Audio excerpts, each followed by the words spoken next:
وبيدك من شتات في شتات أتاك وأنت تخبر بالنوايا.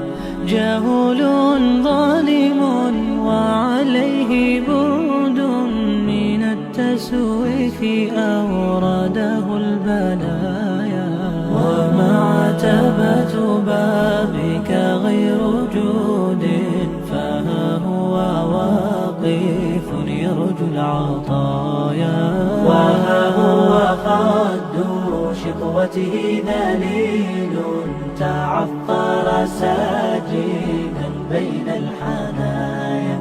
أنا والذنب والتسويل جئنا وبين يديك أطرقنا خزايا.